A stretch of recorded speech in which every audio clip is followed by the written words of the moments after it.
Welcome to our first Keynote Fireside chat. I'm here to do introductions again, Brandon Frame. But first, just in the chat, just drop how impressive, how much you loved the young people who shared. We had seventh grade all the way to 12th grade sharing about social emotional learning. I think it was really powerful. So please drop that into the chat. And I'm going to waste no time and make sure I introduce our moderator and our keynote today, and I'm going to read a little bit about the both of them. So first, we have Dr. Jamil Zaki, director of Stanford's Social Neuroscience Lab, is one of the world's preeminent speakers on empathy. In his ebook, Leading with Empathy in Turbulent Times, Zaki shows us how empathy can be used to motivate teams through times of uncertainty, create a sense of belonging and psychological safety in the workspace, and even help bridge the gap between remote and in-person employees as the world transitions towards a hybrid model. Zaki's previous book, The War for Kindness, weaves together the latest science with engaging real-world stories, offering us a revolutionary perspective on empathy and how to develop it as a skill. With warmth, wit, and straightforward exercises that can be swiftly implemented, Zaki shows audiences how to change their professional, creative, and personal relationships for the better. At Stanford, where he is an assistant professor of psychology, Zaki's unique work spans several domains, including social influence and pro-social behavior.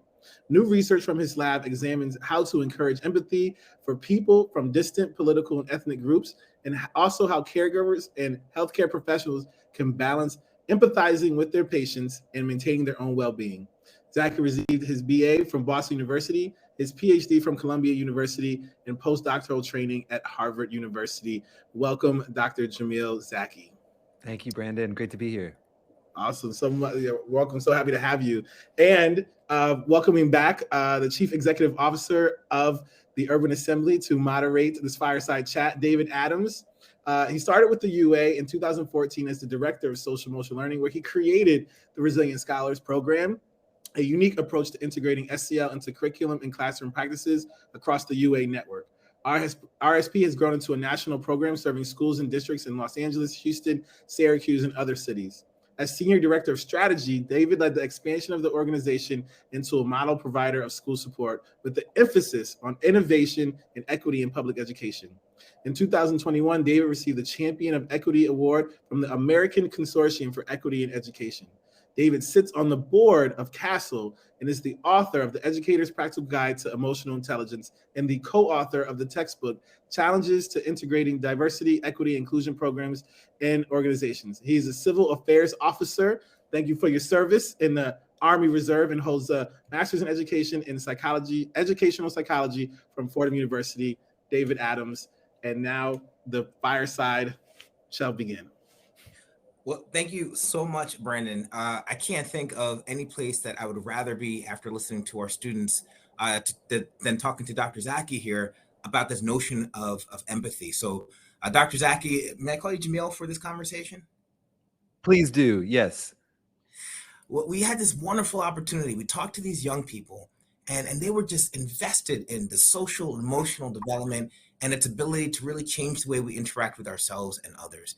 I like to think that they're empathy researchers themselves just by learning the skills of empathy, by learning how to solve problems. But moving from our kids, I want to talk about you. How did you become an empathy researcher? Tell me a little bit about yourself. We joked before if you were bitten by a radioactive empathy spider and then empathy skills. But tell me how you got to this space and why it was so interesting to you.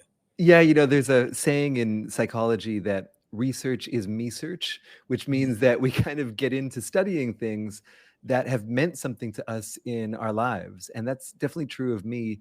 My parents are immigrants from different countries. My dad is from Pakistan and my mom is from Peru. And I think that, if I reflect on it, I think they fell in love because they both felt really uncomfortable in the US. They both felt really foreign and like they didn't fit in. And I think they found comfort in one another. But I think as they grew more accustomed to this country, they've been here for more than 50 years now, or exactly 50 years, my goodness. I think they realized how little they had in common, which as their only child, I can tell you is very little. I mean, these are two of the most different people I've ever met. So they started getting divorced when I was 8, and they didn't finish until I was 12. And it was a really acrimonious, difficult divorce, a painful time for our whole family. And I think that I realized at that time, I don't know if I thought about it at all in psychological terms. I think I realized that if I wanted to keep my family together at all, if I wanted to keep relationships with both of my parents, both of whom are good people and excellent parents who were very loving and wonderful to me, that I needed to learn to bridge their realities. I needed to learn to connect with my mom and everything that mattered to her, and then connect with my dad, even though what mattered to him was totally different. I think of my parents' divorce as an empathy gym for me. It forced me to get better at caring and understanding. And even though it was a hard time, I look back at it with gratitude, because that's probably the most important skill that I ever learned. And when I sort of grew up and realized that I could study people for a living, I knew that I wanted to study how people connect with one another. Well, you used this notion of bridging realities. Is that what empathy is? Bridging realities? Tell me more about that language and how it relates to what empathy is in the way that you study it. Yeah, so great question, David. And let's start right away with definitions.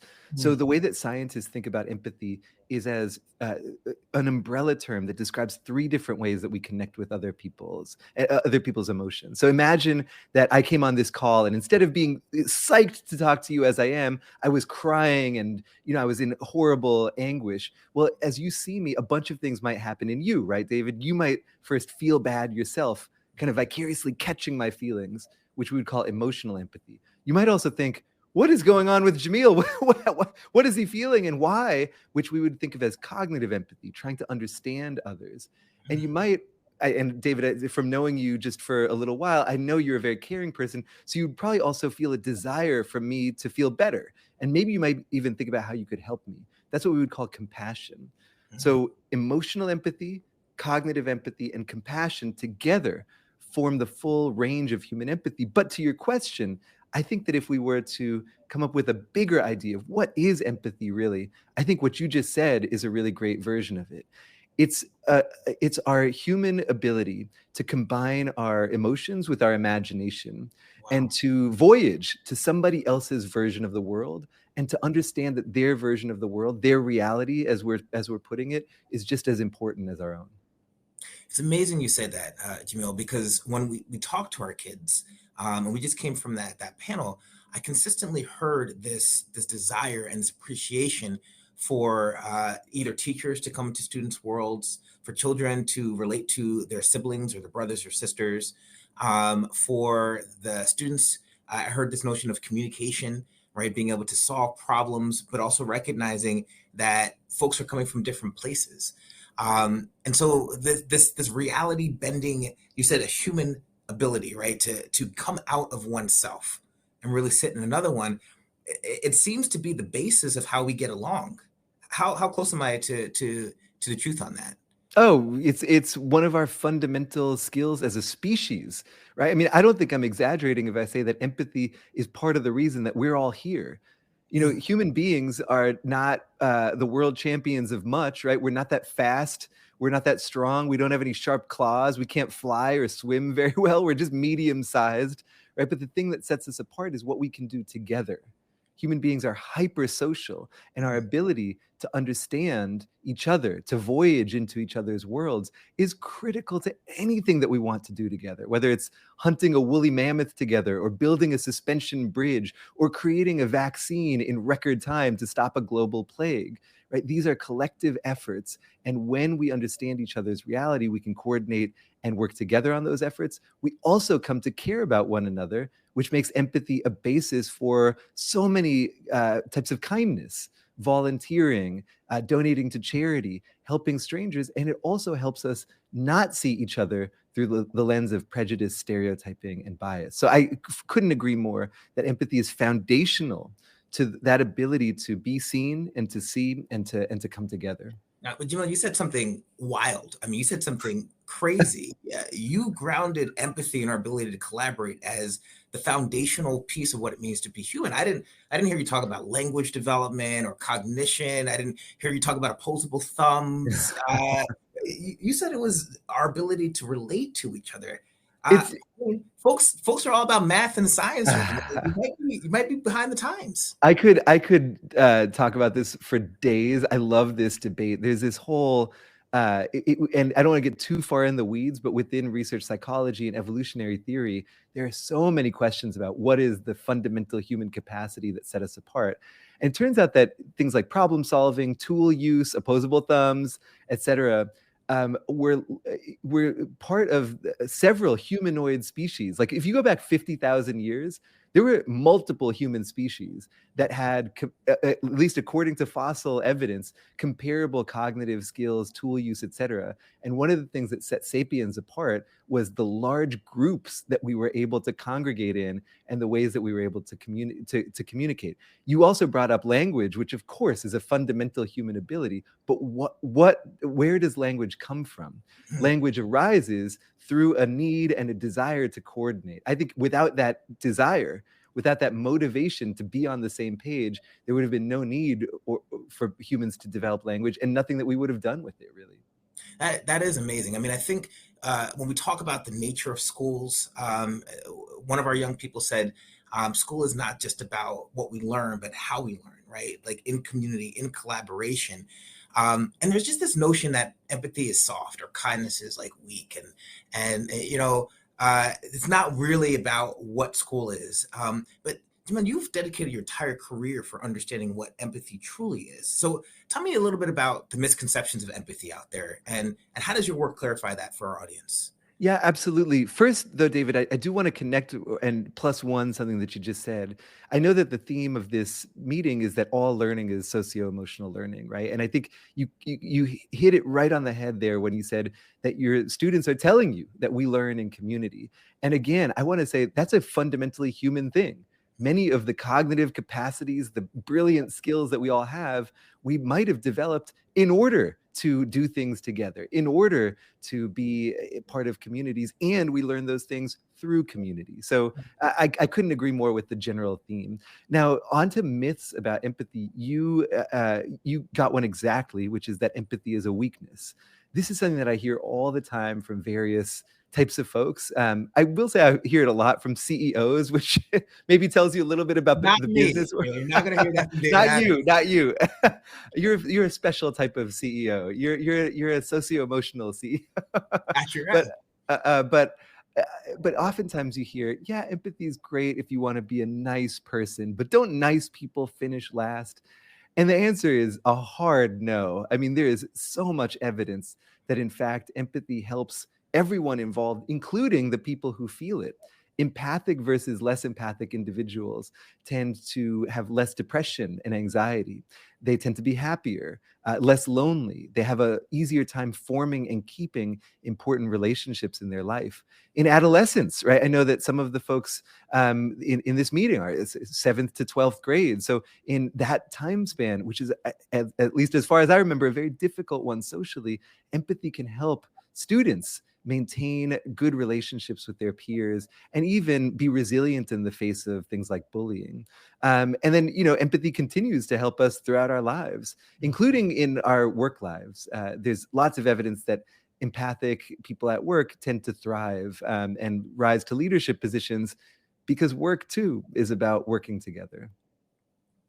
Well, I'd like to think that I can help be a proof of concept for that, Jamil. I can't speak for myself. I'm going to have to let folks like Brandon shout that one out. But it is, I think, important to think about how these concepts and the idea of empathy really strengthens us, right? And you talked about this really nicely. Our ability to work in groups and our ability to solve problems through groups is actually a strength. And in order to do that, people got to get along. So I'm resonant with that. And when you talked about 50,000 years ago, I really kind of set myself back and imagined all the competition that was happening and all the different evolutionary paths that could have taken place. But here we are, the Homo sapien, because we learned how to work together to solve problems. And I just want to name one more thing. You said that our cognitive skills could have been derived to work together, right? I think that's a really flip on how some folks understand education, right? Like we work together to learn, but in fact, we learned all these things, so we learned in order to work together. That's right. I mean, there's few things in this life that are more important than other people. There are few things in this life that are more complicated than other people too. Tell me So about it. learning to predict what people do requires massive cognitive capacities, right? We need to get real smart if we're going to understand each other. And that's what's known as the social intelligence hypothesis in evolutionary theory. Yeah, Well, sorry, there's you asked about myths, and I forgot to mention one that I think is so important. And in fact, I guess is what my book is really about. Another myth about empathy is even for people who know that it's a strength and who say, wow, I wish I was empathic, or I would love for my community to be more empathic. Another myth is that you can't change how empathic you are, that it's a fixed trait. And a lot of people, I think, feel really helpless about this. If they have trouble connecting with someone, they either think, oh gosh, I'm not empathic, or they think that person's not empathic. And there's no way around this. It turns out that my research and many other people's research demonstrates really strongly that empathy is not just like a trait. I mean, some people are born more empathic than others. That's true. But our life experiences matter enormously. If anything, empathy is more like a skill, right? Some experiences can cause it to weaken, others can cause it to strengthen and grow. And that means that through the right habits and practices, we can build our empathy on purpose, like we would work out a muscle. I said earlier that my parents' divorce was like an empathy gym for me. It's a gym that I went to involuntarily, I should add, but those are the my best lab and I, workouts, Jamil. When yeah, you that's true. It was really a boot camp more than yeah, that's anything. right. But People yell at you. but but my lab and I often talk now about how what we try to do in our research is build empathy gyms for other people, techniques and places that they can go to work out their ability to care and understand. That's amazing. And I'm just name the two things you said. While there is some temperament or some trait that helps people be more or less empathetic in terms of coming out of the womb, it's really about how that interacts with your skill development, your environment. And I could decide today I want to be a more empathic person, and then go to the empathy gym, which I guess is right across from CrossFit. Did I get that? Yes. And work it out, right? Do some empathy pull-ups and start to really get that cognition and compassion going on. That's right. That's right. Yes. And I think that people don't realize that. One of the things that we found in our research is that when you don't realize that empathy is a skill, you don't work as hard at it. Right. I mean, I'm sure that folks on the call are aware of my friend Carol Dweck and her work on growth and fixed mindsets. Carol and I did some research on growth and fixed mindsets around empathy. And we found that when people think that empathy is a fixed trait, if you put them in a challenging empathic situation, like talking with someone who's a different race or someone who they disagree with politically, they tend to not put much effort into those situations because they figure, well, why bother? I'm not going to get any better at empathizing. But when we teach people that empathy is a skill, they work harder in those situations, and as a result, are more able to connect with one another. We're going to get into the state of our politics in a minute, but I'm really motivated by what you said there, Jamil. It's we can do better, right? And in the same way we go to the gym to get stronger in different ways, we can get our empathy stronger. And if we believe we can do it, then we can get it done. But let's go back to the place where we hope helps young people reflect on their social and emotional development. Our vision of education is that schools can be part of that empathy gym, right? But not all schools feel the same way. If you had to give an overview of empathy and the role of empathy in the teaching and learning process, everything from instruction to discipline, how would you describe teaching, learning, and empathy? It's such a huge question. I'm going to try to be succinct, but I'll briefly hit some points, and please tell me what you think. And I'll also count on the audience to send in questions, what they want me to elaborate on. So a lot of people here probably know how popular SEL has become. And it turns out that there are all sorts of ways to teach kids empathy and kindness, but they differ, or at least the most effective versions differ based on where a kid is in their development and what type of environment they're in and what the context is. So early in development, like elementary school and even in preschool, some of the best curricula are something like the University of Wisconsin has a kindness curriculum. And those curricula are really what I would say focus on emotional intelligence, which you're an expert in, right? And they focus, for instance, on naming feelings, creating a vocabulary for our inner life, applying it more precisely to what we feel through mindfulness and self-awareness, and then trying to turn that same lens onto other people, right? So it's really about skill building. I would say, well, and it's not just I would say, research demonstrates that those same types of approaches work well when kids are young, and they start working much less well as kids get older. And by middle school, those sort of emotional intelligence trainings that come from teachers are not ineffective, but they're much less effective than they were earlier on. Why is that? Well, I think by adolescence, many kids already have the basic skills to name and understand emotions. I'm not saying that they're fully developed in that regard, but they have the basic skills to do it. But what matters to them is different, right? They're now much more tuned in to their social world and their peers, and much less tuned into what teachers and their parents are telling them to do. So what we've found is that culture matters enormously when you get to adolescence. In our own lab, we try to use growth mindset interventions and a social norms intervention to build empathy in 7th graders. So the growth mindset intervention just told people, you can become more empathic if you want. The social norms intervention, we asked students to say why they valued empathy and then collated their responses, so that when those students came back to school, they saw a brochure of all their friends and classmates saying why they valued empathy. In other words, and what we found was that that second social norms intervention was far more effective in 7th graders. Why? Well, because 7th graders care a lot about what their peers think. And so, they conform, and conformity gets a bad rap. But we found that and we didn't deceive anyone, just by showing people how popular empathy was, that really got 7th graders moving. I've said a lot, and I've got more to say, but I want to give you a chance to respond as well. Well, David. I mean, it resonates very deeply with me. I mean, the Urban Assembly, we've been thinking a lot about this notion of how we support social emotional development. And what you reminded me of is Ron Ferguson's work when he talked about like a conspiracy of kindness.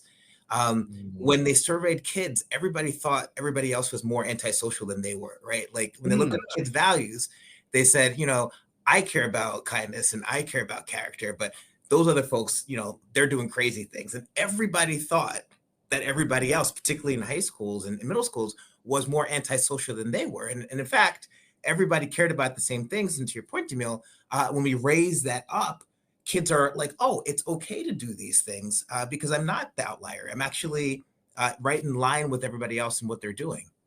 Oh man, I love that. It's the way I think of it is not peer pressure to be someone you're not, but peer permission to express who you really are. I had not heard of Ron Ferguson's work before, but I'll tell you that it's not just in schools that we see this. All across our culture, people imagine that they care about connection, community, but that the people around them, their neighbors, their colleagues and strangers, don't care about this. We have, and the media I think is partially to blame here, but we have invented a version of humanity that is much less kind than the real people who are out there, and I think it's a tragedy. And I think it's an avoidable tragedy. Well, it sounds like this is getting to this question of how we became so polarized, right?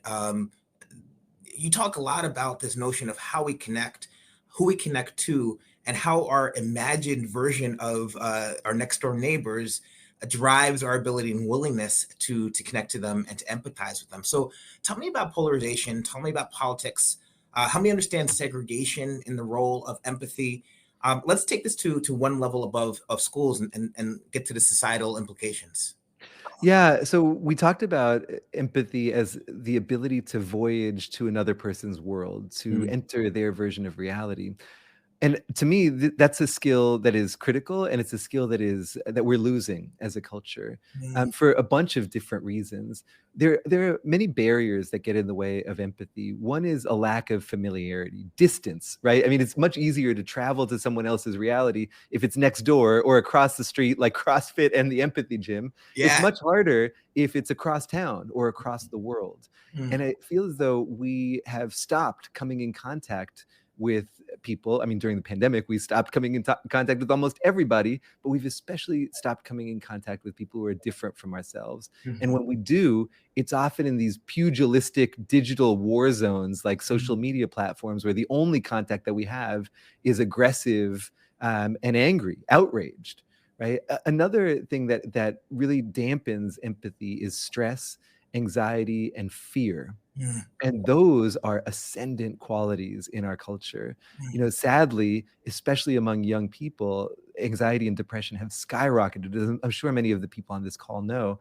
Well, guess what? When you are terrified and overwhelmed with your own stress, it's very difficult to find the energy and the will to be curious about other people. And these days, and again, I don't mean to pile onto the media here, but I think that media and social media in particular have put these things together because they expose us to only the most extreme, worst versions of who's on the other side. So you were talking about the conspiracy of kindness, where students believe that that their peers are more antisocial than they are. Well, people believe that about each other in general, but they especially have horrifically inaccurate beliefs about folks they disagree with.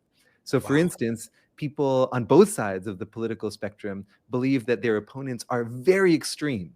They believe that when their opponents really aren't. They believe that their opponents are anti-democratic when they really aren't. And they believe that their opponents, for instance, one of my friends did a study, he asked Democrats and Republicans, how in favor of political violence do you think people are on the other side? And how in favor of it are you? People on both sides overestimated how much the other side was in favor of violence by 400%. 400%. 400%. And so we are encouraged to, and we develop this view of the other as just horrible, existentially dangerous. And then we don't have the contact with people who are different from us that it would take to dispel that kind of boogeyman image. And that, I think, leads to a real decline in empathy and to increasing polarization. That's fascinating and devastating. You know, I mean, you said a lot of things, and some of these things I think I want to raise up here. One is that we're only experiencing each other through antagonistic relationships or through platforms that may benefit from conflict, right, as opposed to constructive dialogue. The other thing I heard you talk about is what it means to not really have an opportunity to be physically in proximity to each other. This notion of physical proximity, so that it's easy to dispel those beliefs, right? As opposed to having to get a plane ticket and traveling towards across the country, you can just walk to your neighbor and say, hey, you know, what do you think about this challenge? So what are we going to do about this, Jamil? We have all these challenges. Social media spends money on engagement rather than constructive. What are our next steps to do better in terms of building a more empathic society? An easy question, I see, David. The easiest. How do we fix the world? I mean, I think that your comment about physical proximity is so important. I think about the great urban theorist Jane Jacobs, who wrote this book, Death and Life of Great American Cities. And she talked about how cities used to be places for congregation, and increasingly they're not. And so when I think of what do we do about this, I don't have an answer for how we fix global empathy or how we raise global empathy. But I kind of am not sure that the answer is global at this point. I think that the answer might be local. Yeah. And I feel like we've experienced part of the answer during the pandemic. I mean, I know that the pandemic has produced so much loss and mourning and anxiety and uncertainty, but it's also produced enormous amounts of kindness. There was a report released called the World Happiness Report, released just a couple months ago, that found that around the globe, kindness, acts of kindness, from donating to charity to helping strangers, skyrocketed Wow. during 2020 and 2021. And the vast majority of those kind actions were hyper local. Because people were stranded at home, they found all these new neighborhood associations and mutual aid communities, places where neighbors could help one another.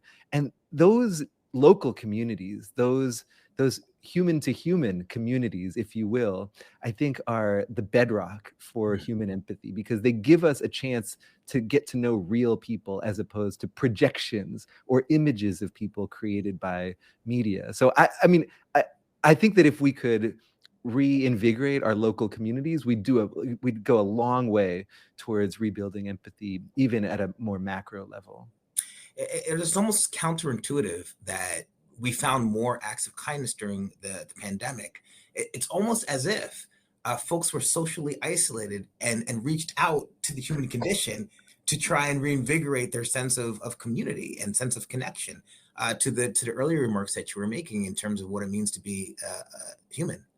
I love that. And, I think that there's this term, a lot of people know about PTSD, or post-traumatic stress disorder. There's a term I wish more people knew, which is post-traumatic growth, which is the idea that our hardest times often show us who we really are in a good way. That's not the same as saying that trauma is good or that we want it to happen. But when it occurs, when people go through great adversity, they often discover things about themselves. And I feel like many of us will want to forget this pandemic as soon as we can. I kind of think we should try to remember some of its lessons. And one of the lessons, David, as you say, for me, is that during this period of isolation, people really realized how much we need each other and how much we want to be there for one another. Maybe we rediscovered our sociality by losing it for a while. They do say that distance makes the heart grow fonder. Well, over in the Addams family household, we watched the entire season of Naruto and Naruto Shippuden for 2 hours, or no, for 2 episodes every day. And now it's like the moral basis of my children's life. So anything that they learn about, they correlate to Naruto. And one of the things that the shows and anime like that talked about, and you mentioned this, this notion of fear, right? And this notion of anxiety and how it takes us away from the energy to connect.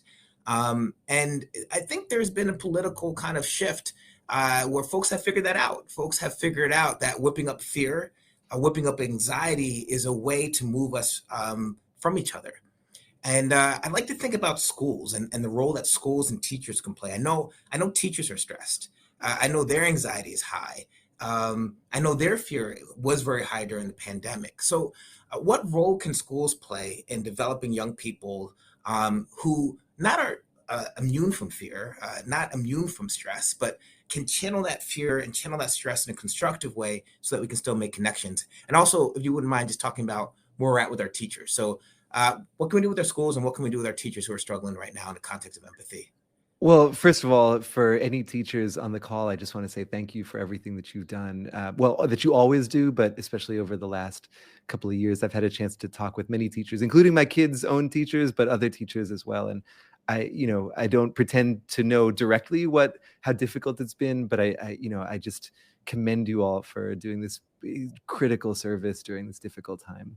I think that there are two questions that you're asking. One is around what can teachers do with students, and then the other is what can teachers do with themselves. I guess I'll answer those one at a time. Please. I think that for how can we develop students who are less fearful, I think that gets back to some of the themes that we've been talking about, of showing people who's really out there. Because we have a conception of who's really out there that's wrong, and it's systematically wrong, sort of like the conspiracy of kindness, sort of like all the work that we've been talking about. And I think one way to do this is by rebalancing our media diet. There are great outlets. Two of them that I love these days are the Solutions Journalism Network and Reasons to be Cheerful. These are two outlets that are, it's not like Upworthy, like, oh, here's a turtle saving a cat, but it's stories of people who are making change in their communities. Yeah. It's stories about the good that people are doing to address real world problems. Yeah. I feel like the problems that we're facing can feel so overwhelming to me. I can only imagine how they would feel to a child. Yeah. And yet it's critical, I think, for kids to know that they're not alone in facing them, that there's a lot of us who are trying to do better for the world. I'm happy to move on to what teachers can do for themselves, but I want to give you a chance to respond if you want to for that. Yes, and I really appreciate that, Jamil. And I know the teachers are going to want to know what they feel for themselves, so I won't take too much time. But I've been reading a book, Enlightenment Now, and it just talks about the progress of humankind, right? And the energy that we have, this is Steven Pinker, the energy that we have put forth to solve problems. And when you talked about the fact that these things feel so overwhelming to young people, it's often because it's presented as, we're all going to die. Global warming is going to wipe us out, versus hey, here are the ways that people have banded together in the past to solve problems. And this is what we're going to have to do in 2022 to make that work. So I'm very resonant with the media diet and the way things are framed, as you talked about, because that's where the growth mindset comes from. Exactly. Yes. I feel like we've been put in a place where the information we get is almost designed to make us helplessly keep on scrolling, right? And not actually not take action. And I think stories of action can give people a sense that, hey, there's a whole world of people who are trying to make a difference right now, and you can join them. Right? Yeah. You don't have to sit and just let it all wash over you. You can do something. I did want to talk a little bit about what teachers can do for themselves as well. And I think, one version of this is, how can we keep on caring for others when we are also overwhelmed with stress? I've worked somewhat a little bit with teachers, but I've worked a lot with healthcare workers. And I think that, both of these are types of frontline work where you are often encountering other people suffering, really being there for them. And it can be just completely exhausting. And I'm not going to pretend like there's an easy answer here, but I did want to offer a couple of thoughts from work on burnout. So first, it turns out that we talked about different types of empathy: emotional empathy, 3 different types, cognitive empathy, and compassion, right? It turns out that these types of empathy have really different relationships to burnout. So when we experience lots of emotional empathy, like taking on other people's suffering, that is a risk factor for burnout. Wow. When we experience care for other people without taking on their pain, compassion, that's a protective factor against burnout. Wow. So sometimes, I know this is true of medical professionals, and I've heard it from some teachers as well. Sometimes we feel like, oh my gosh, I'm so exhausted. I need to turn off my empathy in order to survive. But it turns out that you might not have to turn off your empathy. You might just have to tune it differently. And you're saying, well, tune my empathy. What does that even mean? Well, there are contemplative practices from, forms of meditation that my friend Eve Ekman has pioneered that help people focus their empathic energy on compassion and away from emotional empathy. And at least for medical students, this has been shown to allow medical students to prevent their own burnout and depression while still staying connected to their students. Well, Jamil, you got to tell us what those meditative practices are. You're not gonna. I'll point you to. I'm happy to share Eve's work. Yeah, I've done this myself. I mean, these are practices from a Buddhist tradition. One is metta, or loving kindness meditation, which you can find all sorts of metta. So it's METTA. You can find all sorts of metta exercises on YouTube, and they're just all Headspace. They're all over the place. But Eve is focused in particular on the Buddhist idea of equanimity, the idea that we can experience goodwill for people, but we can't always fix their problems. And we bring to the situation what we can, and we don't need to take personally, other people's suffering, that we want to be there for other people who are suffering, but we don't need to experience that pain in order to, and this is not just, by the way, a mechanism to protect ourselves. Equanimity and compassion without being overwhelmed is the best way to help other people. I mean, if I'm in therapy, I don't want my therapist crying and being like, my God, your life really isn't. My therapist to care for me, but not to feel the way that I do. So that type of tuning, I think, is really important for anybody who's in, what I would think of as a helping profession. That is amazing, and such great advice and insight into the relationship between compassion, empathy, and meditation. Right? I think researchers are so good at really fine tuning concepts and constructs, and most of the time I'm like, this is a waste of ink. But when I Yeah. conversation, when these things are really meaningful, right? Where feeling for people in different ways can actually save people's own sense of compassion. I think that's really powerful. And I know the folks on the call here really appreciated the clarity of that call. So speaking of the folks on the call, it's time for questions, and we're going to get into these questions. We got right now a couple of questions in the question and answer chat. And the first question I'm going to ask is come from On Prom, and he's going to talk about social and emotional learning practices, and this notion of critical race theory, right? This notion that race is an important organizing principle in American society. And you talked a little bit, Jamil, about how we use empathy to connect. So if you could talk a little bit about the relationship between empathy, connection, and race in relationship to this question, I'd appreciate that. Yeah, I mean, so race is an organizing framework in American and world culture. So I never know what to say to people who don't believe that, because it's just obviously true to me. But that aside, I think that if you imagine empathy as being able to understand the perspectives and experiences of people who are different from yourself, then obviously people's experiences are different based on all sorts of parts of their identity, their race, the generation they grew up in, their gender and gender identity, all sorts of things, their socioeconomic status, all sorts of things about us change what the world is like to us. And I think it should be pretty uncontroversial that a crucial skill is to be able to understand those different perspectives. Now, whether you then go to a place that, well, my perspective differs from yours due to structural factors, that I think is, a bridge that I personally would enthusiastically cross, but you don't have to cross in order to teach empathy. I really appreciate that. This notion that there are many different layers of identity, and empathy is really about trying to connect across those different layers. And I think that gives us a way forward in how we have conversations that are difficult, and not just in schools, but in our communities. So speaking of difficult conversations, I have a question here from my good friend, Josh Barbaro, who is one of our SEL program managers. And he said that, we pile on social media.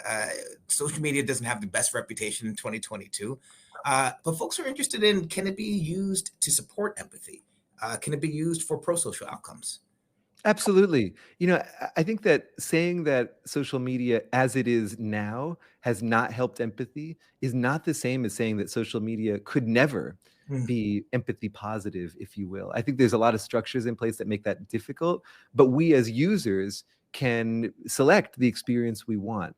Research demonstrates that social media can be positive for empathy when people use it in a couple of different ways. One is to connect one-on-one with other people, and the other is to share specifically parts of their experience, right? So one-on-one connections are critical. That's probably the number one thing that I would say is, if you're lurking, doom scrolling, or putting people on blast, for instance, those are maybe some less empathic practices.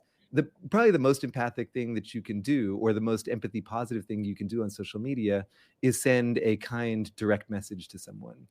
Social media was supposed to be there to keep us actually connected to people maybe we haven't seen in years. And I think that, if you want to use, I have this set of kindness challenges on my website, and one of them is to use technology in a kinder way.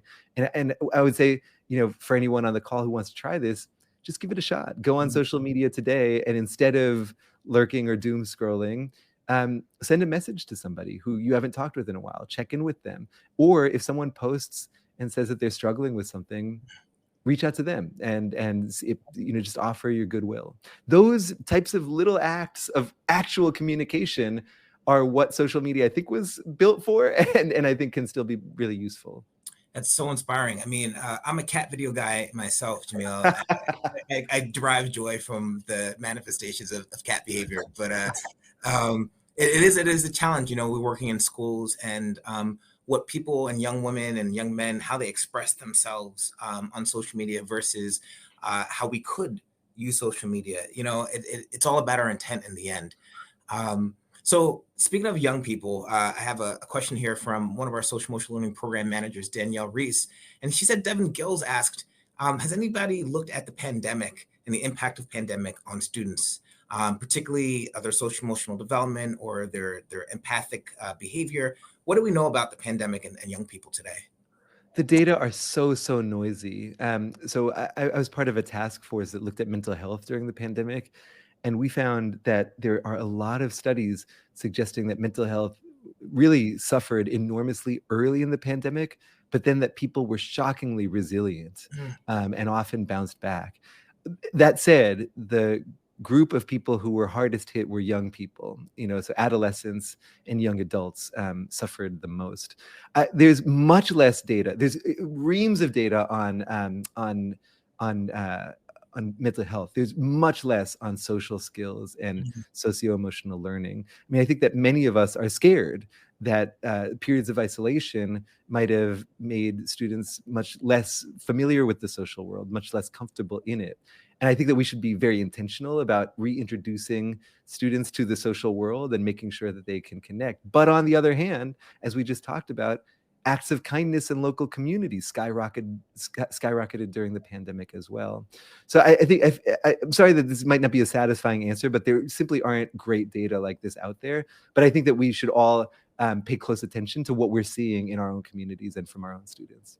And Jamil, I want to just raise up a point here that is always inspiring when I have a conversation with you. This real emphasis on resilience, this real emphasis on how we use protective factors and opportunities for growth, and turning pain into purpose. And I think sometimes, again, you had talked about before, one of the misconceptions of empathy is its weakness. It brings us down.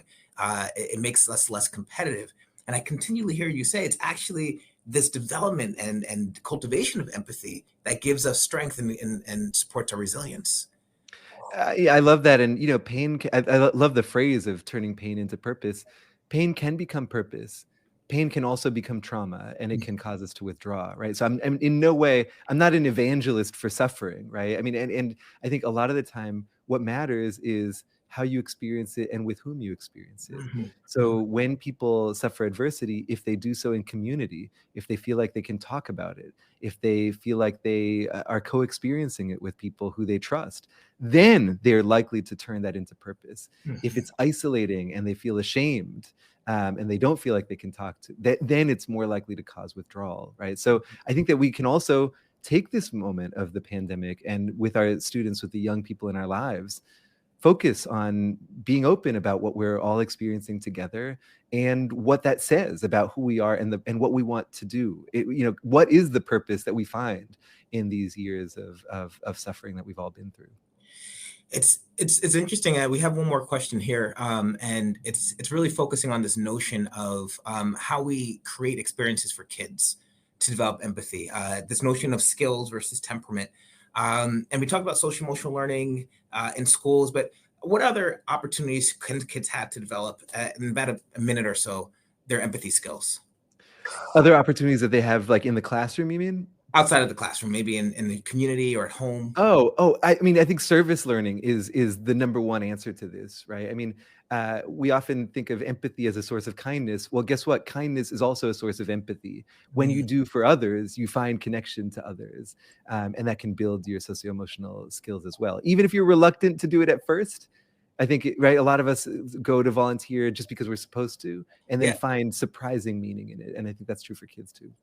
I think that's so powerful. This notion that empathy is not just this skill you learn per se, but literally an experience that you develop through activities and behaviors. And I really want to emphasize what Jamil just said.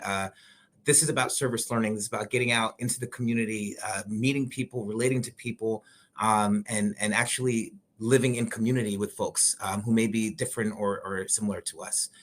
So Dr. Zaki, this has been an amazing conversation. I am so inspired by your work. I think we spend a lot of time in our society complaining about all the things that are going wrong. Social media, our politics, our education system, and you continue to remind us that empathy, that kindness, these are things that can be learned. These are things that we can develop, and we have an obligation to do so. So I'm going to give you the last word, and then I'll move the audience on to our next panel.